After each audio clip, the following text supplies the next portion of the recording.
La aventura de la tumba egipcia. Por Agatha Christie.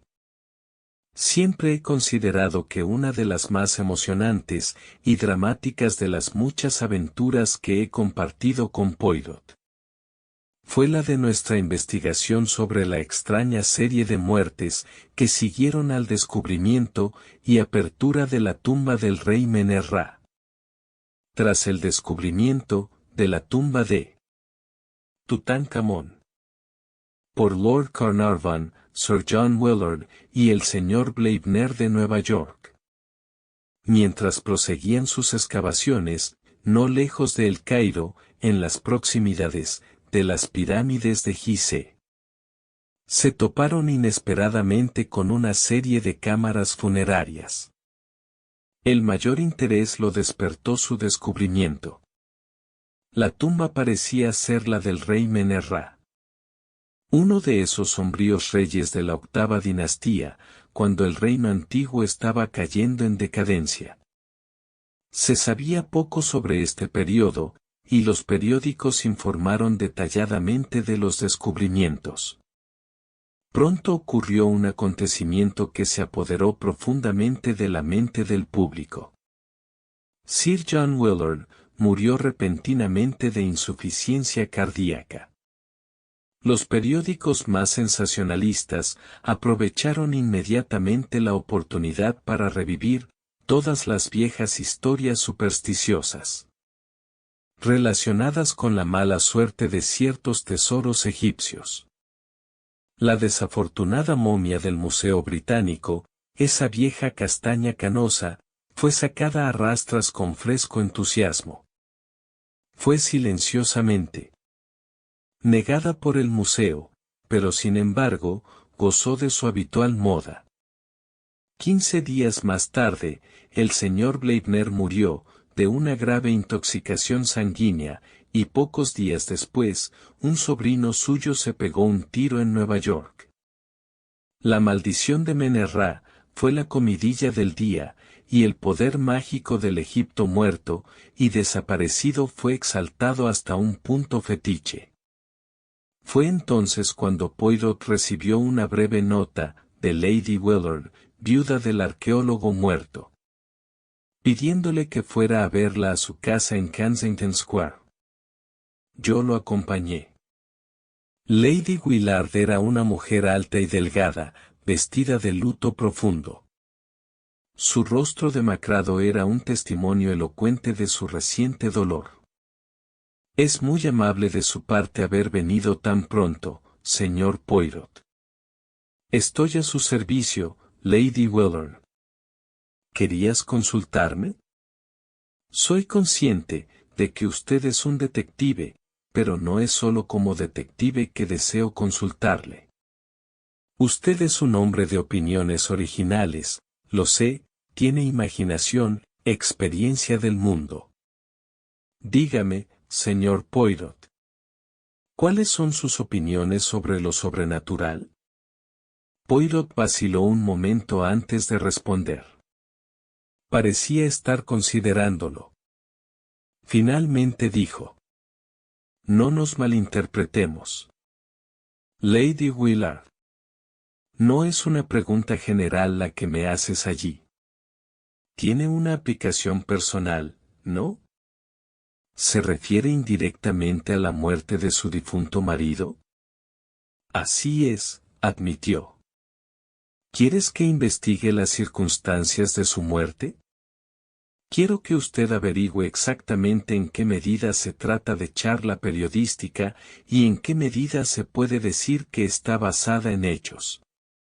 3 muertes, señor Poirot, cada una de ellas explicable por sí sola, pero tomadas en conjunto son sin duda una coincidencia casi increíble, y todas ellas en el plazo de un mes desde la apertura de la tumba. Puede que sea mera superstición, puede que sea alguna potente maldición del pasado que opera de maneras nunca imaginadas por la ciencia moderna. El hecho es que 3 muertes. Y tengo miedo, señor Poirot, un miedo terrible. Puede que todavía no sea el final. ¿Por quién temes? Por mi hijo. Cuando llegó la noticia de la muerte de mi marido, yo estaba enferma. Mi hijo, que acaba de llegar de Oxford, fue allí. Llevó el cuerpo a casa, pero ahora ha vuelto a salir, a pesar de mis oraciones y súplicas. Está tan fascinado por el trabajo que pretende ocupar el lugar de su padre y continuar con el sistema de excavaciones. Puede que me considere una mujer tonta y crédula, pero, señor Poirot, le temo. ¿Y si el espíritu del rey muerto aún no se ha apaciguado? Quizás te parezca que estoy diciendo tonterías. No, ciertamente, Lady Willard, dijo rápidamente Poirot. Yo también creo en la fuerza de la superstición, una de las fuerzas más grandes que el mundo haya conocido. Lo miré sorprendido. Nunca debería haber atribuido a Poirot el mérito de ser supersticioso. Pero era evidente que el hombrecillo hablaba en serio. ¿Lo que realmente exiges es que proteja a tu hijo? Haré todo lo posible para evitar que sufra ningún daño. Sí, de la manera ordinaria, pero contra una influencia oculta. En los volúmenes de la Edad Media, Lady Willard encontrará muchas formas de contrarrestar la magia negra. Quizás sabían más que nosotros los modernos, con toda nuestra alardeada ciencia. Ahora vayamos a los hechos, para que pueda tener orientación. Su marido siempre había sido un devoto egiptólogo, ¿no? Sí, desde su juventud en adelante. Fue una de las mayores autoridades vivas en el tema, pero tengo entendido que el señor Bleibner era más o menos un aficionado. Oh, bastante. Era un hombre muy rico que incursionaba libremente en cualquier tema que le atraía. Mi marido logró interesarle en la egiptología y fue su dinero lo que le resultó muy útil para financiar la expedición. ¿Y el sobrino? ¿Qué sabes de sus gustos? ¿Estaba él con el grupo? No lo creo. De hecho, nunca supe de su existencia hasta que leí sobre su muerte en el periódico. No creo que él y el señor Bleibner puedan haber tenido cierta intimidad. Nunca habló de tener ninguna relación. ¿Quiénes son los otros miembros del partido? Bueno, está el Dr. Toswell, un funcionario menor relacionado con el Museo Británico. El señor Snyder del Museo Metropolitano de Nueva York. Una joven secretaria estadounidense. El Dr. Ames, que acompaña la expedición a título profesional. Y Hassan, el devoto sirviente nativo de mi marido. ¿Recuerda el nombre del secretario estadounidense? Harper, creo, pero no puedo estar seguro. Sé que no llevaba mucho tiempo con el señor Bleibner. Era un joven muy agradable. Gracias, señora Willard. Si hay algo más. Por el momento, nada. Déjalo ahora en mis manos, y ten la seguridad de que haré todo lo humanamente posible para proteger a tu hijo. No eran exactamente palabras tranquilizadoras, y observé que Lady Willard hacía una mueca de dolor mientras las pronunciaba. Sin embargo, al mismo tiempo, el hecho de que él no hubiera menospreciado sus temores parecía en sí mismo un alivio para ella.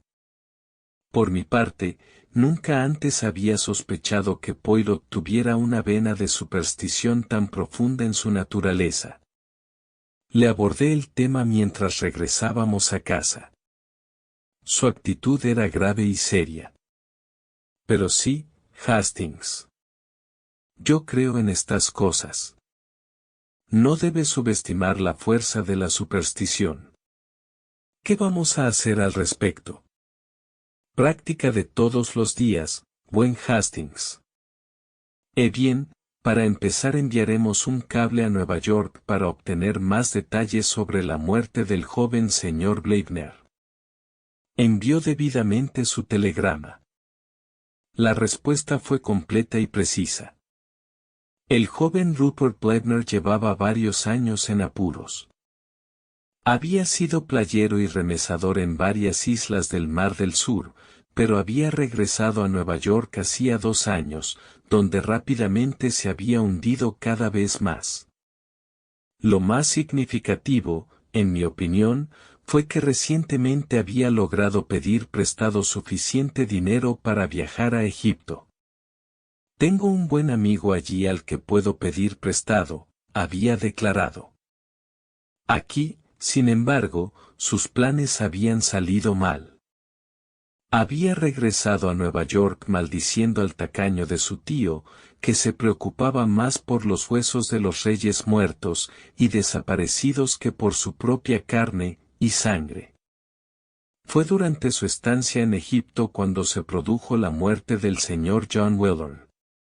Rupert se había sumergido una vez más en su vida de disipación en Nueva York, y luego, sin previo aviso, se había suicidado, dejando tras de sí una carta que contenía algunas frases curiosas.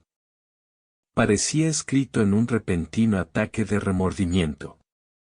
Se refirió a sí mismo como un leproso, y una persona que los demás trataban como inferior, y la carta terminaba declarando que era mejor que aquellos como él murieran.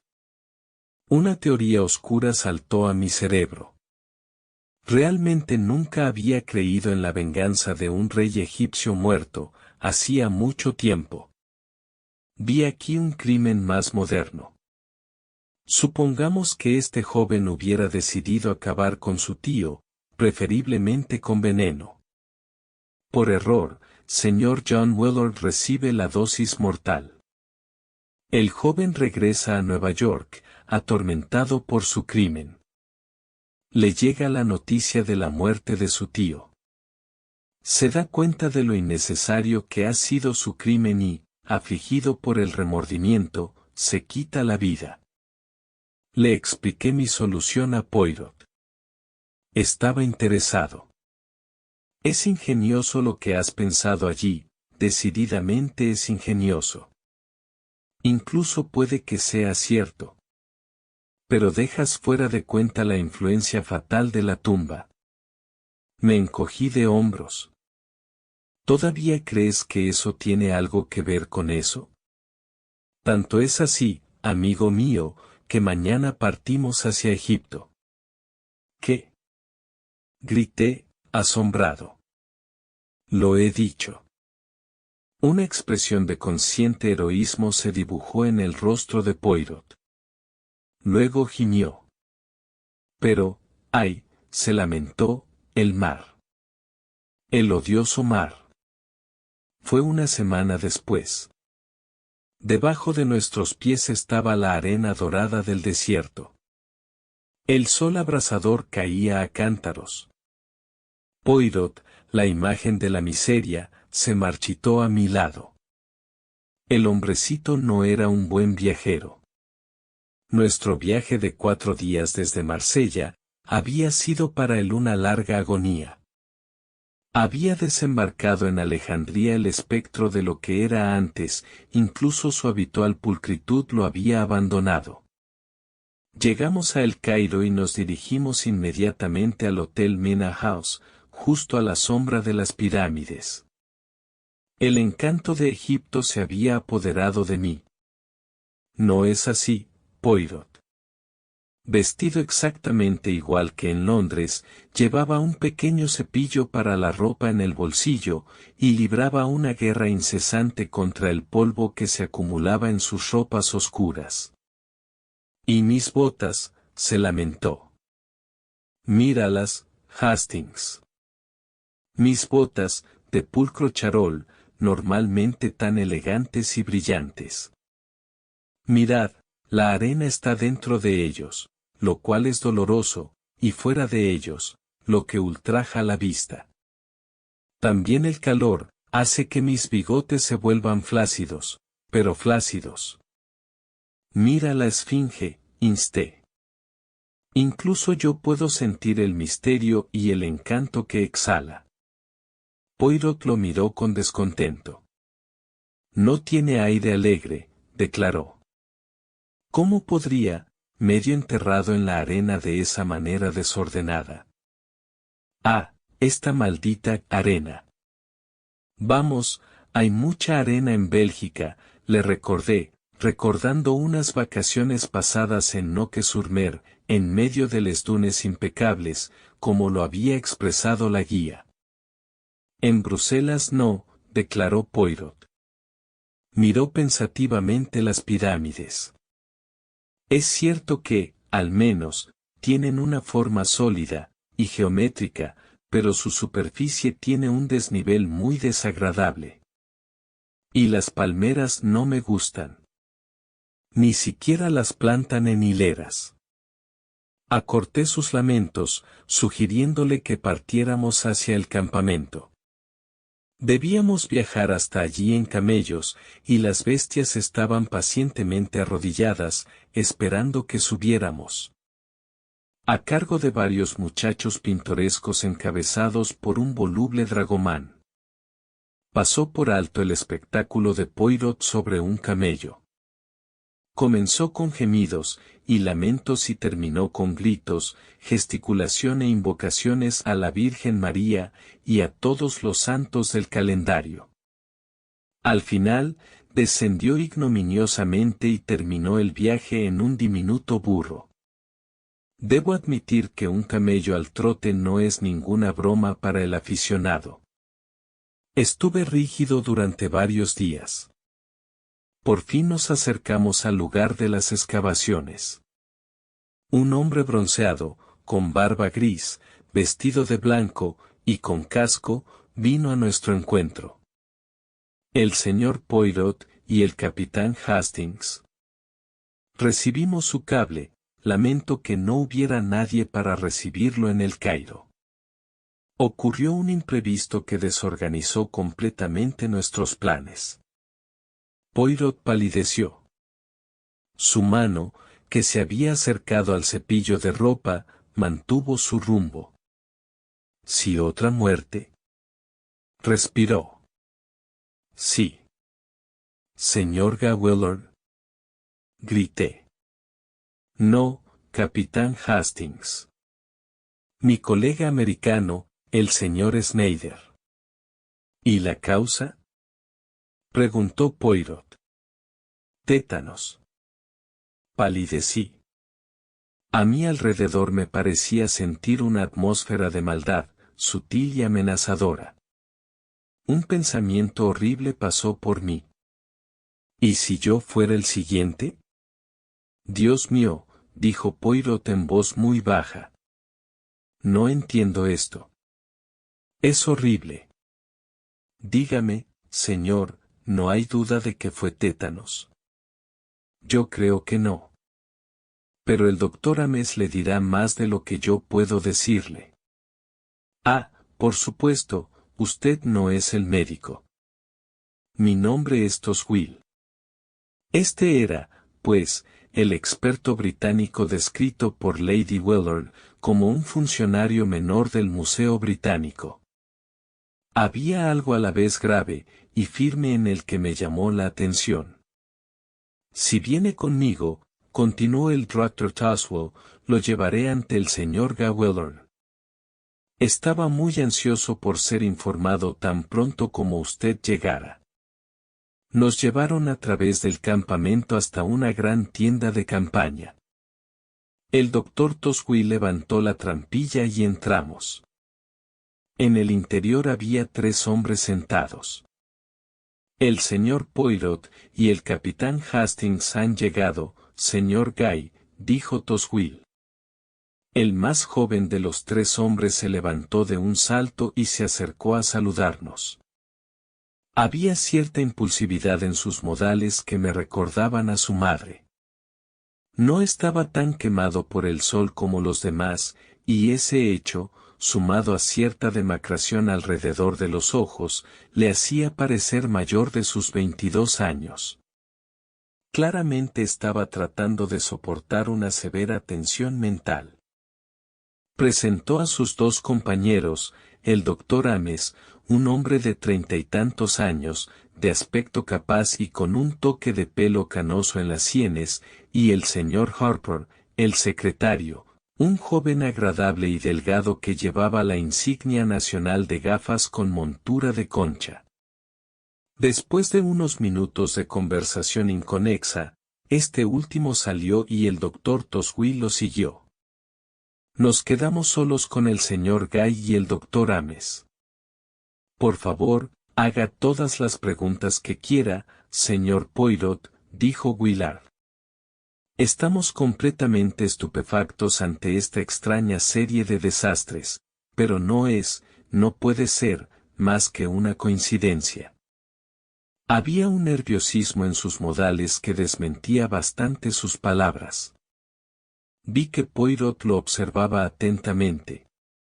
Su corazón está realmente en este trabajo, señor Guy. Bastante. Pase lo que pase o lo que resulte de ello, el trabajo continúa. Decídete a eso. Poirot se volvió hacia el otro. ¿Qué tiene usted que decir al respecto, señor doctor? Bueno, dijo el médico arrastrando las palabras, no estoy a favor de dejar de fumar. Poirot hizo una de esas muecas expresivas suyas. Entonces, obviamente, debemos averiguar cuál es nuestra situación. ¿Cuándo tuvo lugar la muerte del señor Snyder? Hace 3 días. ¿Está seguro de que fue tétanos? Muy seguro. ¿No pudo haber sido un caso de envenenamiento por estricnina, por ejemplo? No, señor Poirot, ya veo a qué te refieres. Pero fue un caso claro de tétanos. ¿No le inyectaste antisuero? Por supuesto que sí, dijo secamente el médico. Se intentó todo lo imaginable que se podía hacer. ¿Tenías el antisuero contigo? No, lo conseguimos en el Cairo. ¿Ha habido otros casos de tétanos en el campo? No, ninguno. ¿Está seguro de que la muerte del señor Bleibner no se debió al tétanos? Absolutamente seguro. Tenía un rasguño en el pulgar que se envenenó y le sobrevino septicemia. Me atrevo a decir que para un profano, suena más o menos igual, pero las dos cosas son completamente diferentes. Luego tenemos 4 muertes, todas totalmente diferentes. Una insuficiencia cardíaca. Una intoxicación sanguínea. Un suicidio, y un tétanos. Exactamente, señor Poirot. ¿Está seguro de que no hay nada que pueda unir a los 4? No te entiendo del todo. Lo diré claramente. ¿Cometieron esos 4 hombres algún acto que pudiera parecer una falta de respeto al espíritu de Menerra? El médico miró asombrado a Poirot. Está hablando por encima del sombrero, señor Poirot. ¿Seguramente no te han engañado para que creas toda esa tontería? Absoluta tontería, murmuró Willard enojado. Poirot permaneció plácidamente inmóvil, parpadeando un poco con sus ojos verdes de gato. ¿Entonces no lo cree, señor doctor? No, señor, no lo sé, declaró enfáticamente el médico. Soy un hombre científico, y solo creo en lo que señora la ciencia. ¿No había entonces ciencia en el antiguo Egipto? Preguntó Poirot, en voz baja. No esperó respuesta y, de hecho, el doctor Ames parecía bastante perdido por el momento. No me respondas, pero dime esto. ¿Qué piensan los trabajadores nativos? Supongo, dijo el doctor Ames, que, donde los blancos pierden la cabeza, los nativos no se quedarán atrás. Admito que se están asustando, pero no tienen motivo para estarlo. Me lo pregunto. Dijo Poirot sin comprometerse. Señor Guy se inclinó hacia adelante. Seguramente, gritó incrédulo, no se puede creer, pero las cosas absurdas. No puedes saber nada del antiguo Egipto si piensas eso. A modo de respuesta, Poirot sacó de su bolsillo un librito, un volumen antiguo y andrajoso. Cuando me lo tendió vi el título. La magia de los egipcios y caldeos. Luego, dando media vuelta, salió de la tienda. El médico me miró fijamente. ¿Cuál es su pequeña idea? La frase, tan familiar en labios de Poirot, me hizo sonreír como si viniera de otra persona. No lo sé exactamente, confesé. Creo que tiene algún plan para exorcizar a los espíritus malignos. Fui en busca de Poirot, y lo encontré hablando con el joven de rostro enjuto que había sido el difunto secretario del señor Blaibner. No, decía el señor Harper, solo llevo 6 meses con la expedición. Sí, conocía bastante bien los asuntos del señor Blaibner. ¿Puedes contarme algo sobre su sobrino? Él apareció aquí un día, no era un tipo mal parecido. Nunca lo había conocido antes, pero algunos de los otros sí, Ames, creo, y Snyder. El anciano no se alegró en absoluto de verlo. Lo hicieron en poco tiempo, con martillo y tenazas. Ni un centavo, gritó el viejo. Ni un centavo ahora o cuando esté muerto. Tengo la intención de dejar mi dinero para el fomento del trabajo de mi vida. He estado hablando de ello hoy con el señor Snyder. Y un poco más de lo mismo. El joven Blaibner partió inmediatamente hacia el Cairo. ¿Estaba en perfecto estado de salud en ese momento? ¿El anciano? No, el joven. Creo que mencionó que algo andaba mal con él. Pero no pudo haber sido nada grave o debería haberlo recordado. Una cosa más. ¿Ha dejado testamento el señor Blaibner? Hasta donde sabemos, no lo ha hecho. ¿Se quedará con la expedición, señor Harper? No, señor, yo no. Me iré a Nueva York tan pronto como pueda arreglar las cosas aquí. Puedes reírte si quieres, pero no voy a ser la próxima víctima de este maldito viejo Menerras. Me atraparás si me detengo aquí. El joven se secó el sudor de la frente. Poirot se dio la vuelta. Por encima del hombro dijo con una sonrisa peculiar. Recuerde, consiguió una de sus víctimas en Nueva York. ¡Oh diablos! Dijo el señor Harper con fuerza. Ese joven está nervioso, dijo Poirot, pensativo. Él está al límite, pero absolutamente al límite. Miré a Poirot con curiosidad, pero su enigmática sonrisa no me dijo nada. En compañía del señor Gawiller y el Dr. Toswell nos llevaron a las excavaciones. Los principales hallazgos habían sido trasladados a El Cairo, pero algunos de los muebles de la tumba eran extremadamente interesantes. El entusiasmo del joven baronet era evidente, pero me pareció detectar una sombra de nerviosismo en sus modales, como si no pudiera escapar del sentimiento de amenaza que flotaba en el aire. Cuando entramos en la tienda que nos habían asignado para lavarnos antes de cenar, una figura alta y oscura con túnica blanca se hizo a un lado para dejarnos pasar con un gesto elegante y un saludo murmurado en árabe. Poirot se detuvo. ¿Es usted Hassan, el difunto sirviente del señor John Wheeler? Serví a mi señor, señor John, ahora sirvo a su hijo. Dio un paso más cerca de nosotros, y bajó la voz. Eres una persona sabia, dicen, erudita en el trato con los espíritus malignos. Que el joven maestro se vaya de aquí. Hay maldad en el aire que nos rodea. Y con un gesto brusco, sin esperar respuesta, se alejó. El mal en el aire, murmuró Poirot. Sí, lo siento. Nuestra comida no fue nada alegre.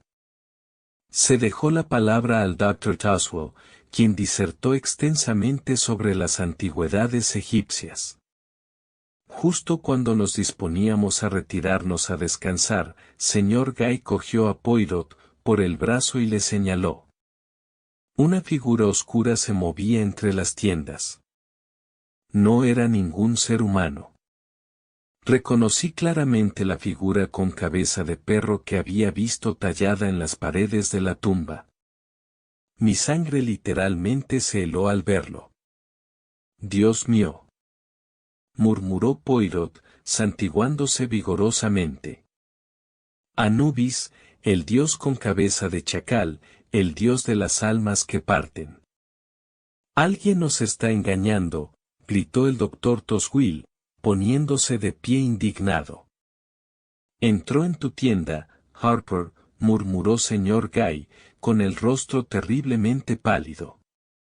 No, dijo Poirot, sacudiendo la cabeza, a la del doctor Ames. El doctor lo miró fijamente con incredulidad. Luego, repitiendo las palabras del doctor Toswell, exclamó. Alguien nos está engañando. Ven, pronto atraparemos a ese tipo. Corrió enérgicamente en persecución de la aparición de sombras. Lo seguí, pero por más que buscamos no pudimos encontrar rastro de ningún alma viviente que hubiera pasado por allí. Regresamos algo perturbados y encontramos a Poirot tomando medidas enérgicas, a su manera, para garantizar su seguridad personal. Estaba ocupado rodeando nuestra tienda con diversos diagramas e inscripciones que dibujaba en la arena. Reconocí la estrella de 5 puntas o pentágono repetida muchas veces. Como era su costumbre, Poirot estaba al mismo tiempo dando una conferencia improvisada sobre brujería y magia en general, magia blanca en oposición a negra, con varias referencias al Ka y al libro de los muertos. Pareció despertar el más vivo desprecio en el doctor Toswell, quien me llevó a un lado, literalmente resoplando de rabia. Balderdas, señor, exclamó enojado. Pura tontería. El hombre es un impostor. No conoce la diferencia entre las supersticiones de la Edad Media y las creencias del antiguo Egipto. Nunca había oído tanta mezcolanza de ignorancia y credulidad. Calmé al excitado experto, y me reuní con Poirot en la tienda. Mi pequeño amigo estaba sonriendo alegremente. Ahora podemos dormir en paz, declaró alegremente. Y me vendría bien dormir un poco. Me duele abominablemente la cabeza. Ah, por una buena tisana. Como en respuesta a una oración, se levantó la trampilla de la tienda y apareció Hassan con una taza humeante que ofreció a Poirot. Resultó ser té de manzanilla, una bebida que le gusta muchísimo. Después de agradecer a Hassan y rechazar su oferta de tomarme otra taza, nos quedamos solos una vez más. Me quedé en la puerta de la tienda un rato después de desvestirme, contemplando el desierto. Un lugar maravilloso, dije en voz alta, y un trabajo maravilloso. Puedo sentir la fascinación. Esta vida en el desierto, esta exploración del corazón de una civilización desaparecida. Seguramente, Poirot, usted también debe sentir el encanto. No obtuve respuesta y me volví, un poco molesto. Mi molestia se transformó rápidamente en preocupación. Poirot estaba tumbado en el tosco sofá, con el rostro horriblemente convulsionado.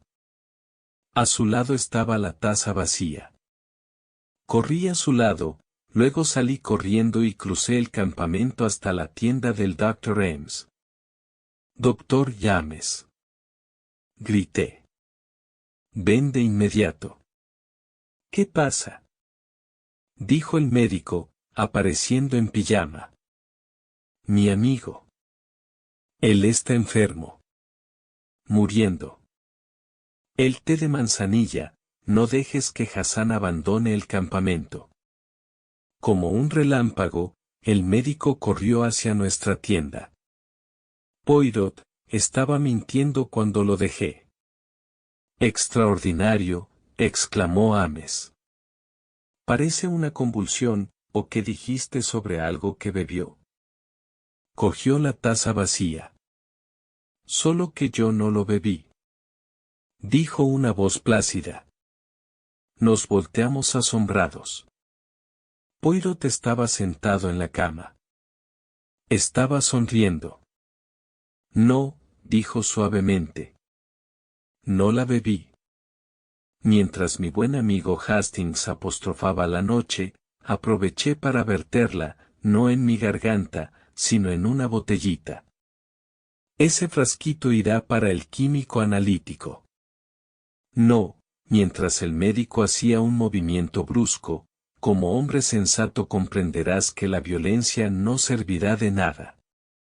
Durante la breve ausencia de Hastings para ir a buscarte, he tenido tiempo de guardar la botella en un lugar seguro. Ah, rápido, Hastings, abrázalo». Entendí mal la ansiedad de Poirot.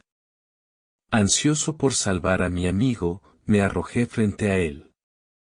Pero el rápido movimiento del médico tenía otro significado. Se llevó la mano a la boca, un olor a almendras amargas llenó el aire, se tambaleó hacia adelante y cayó. «Otra víctima», dijo Poirot con gravedad, «pero la última. Quizás sea la mejor manera.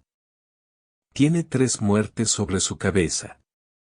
«¿Doctor Ames?», grité estupefacto. «¿Pero pensé que creías en alguna influencia oculta?» «Me entendiste mal, Hastings. Lo que quise decir es que creo en la terrible fuerza de la superstición. Una vez que se establece firmemente que una serie de muertes son sobrenaturales, y casi se podría apuñalar a un hombre a plena luz del día, aún así sería atribuido a la maldición, tan fuertemente está el instinto de lo sobrenatural implantado en la raza humana. Sospeché desde el principio que un hombre se estaba aprovechando de ese instinto. Supongo que la idea se le ocurrió con la muerte de señor John Weller. Una furia de superstición surgió de inmediato. Por lo que pude ver, nadie podría obtener ningún beneficio particular de la muerte de señor John. El caso del señor Blaibner fue diferente. Era un hombre de gran riqueza. La información que recibí de Nueva York contenía varios puntos sugerentes. Para empezar, se dice que el joven Blaibner dijo que tenía un buen amigo en Egipto a quien podía pedir prestado. Se entendió tácitamente que se refería a su tío, pero me pareció que en ese caso lo habría dicho directamente. Las palabras sugieren algún compañero suyo. Otra cosa. Reunió suficiente dinero para traerlo a Egipto, su tío se negó rotundamente a adelantarle un centavo, pero pudo pagar el pasaje de regreso a Nueva York. Alguien debe haberle prestado el dinero. Todo eso fue muy fino, objeté. Pero había más. Hastings, a menudo aparecen palabras dichas metafóricamente que se toman literalmente. También puede ocurrir lo contrario. En este caso, las palabras que se decían literalmente se tomaron metafóricamente.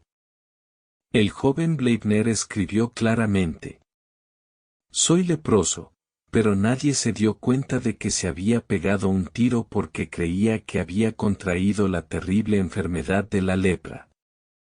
¿Qué? Temblé. Fue la inteligente invención de una mente diabólica.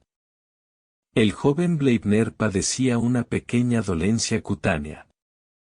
Había vivido en las islas del Mar del Sur, donde la enfermedad es bastante común. Ames era un antiguo amigo suyo, y un médico muy conocido. Nunca se le ocurriría dudar de su palabra.